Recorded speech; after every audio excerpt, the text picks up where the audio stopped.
look into the new FSSAI guidelines, I think there are 3-4 areas where I think there's a lot of improvement which can be done. For example, let's take from the basics of product approval process.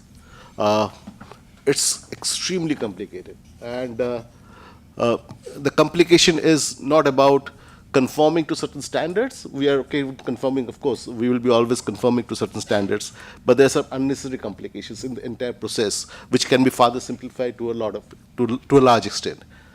And there's no defined timelines. You know, the entire process takes long. And as Mr. Poddar was saying, that the time is of extremely important, and time is money today.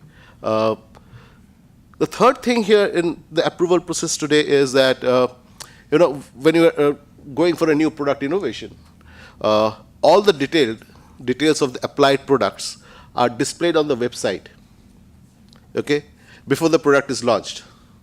So therefore, your innovation is open to everyone before you launch the product. So therefore, you know, there has to be specific, and it's there for long period of time, open there. Right. So there has to be some method in madness here, in terms of, otherwise people will start, you know, being shy of innovating really.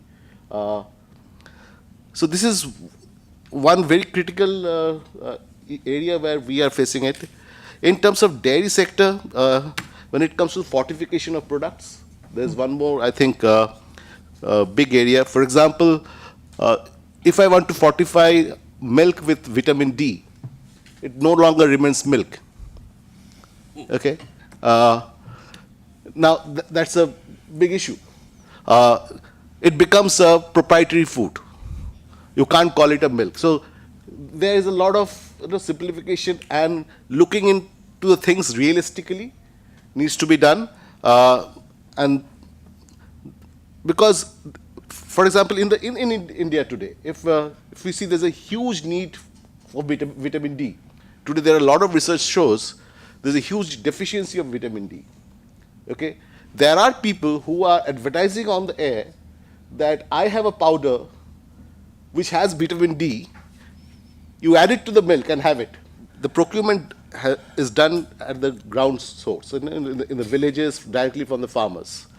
And the biggest impediment to quality is maintaining temperature of that milk and the time required to bring it to the factory.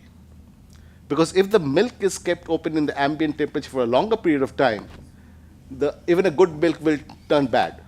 Okay? And if you are taking longer time to bring it to the factory to process it, it will again turn bad. So the entire investment, what we are trying to do is creating milk chillers in the village itself. So from the village where we are procuring the milk, we are putting in chillers there. So the farmer immediately, you know, within an hour, the milk goes into the chiller. The moment it goes into a chiller at 4 degrees centigrade, all the goodness of the milk is protected.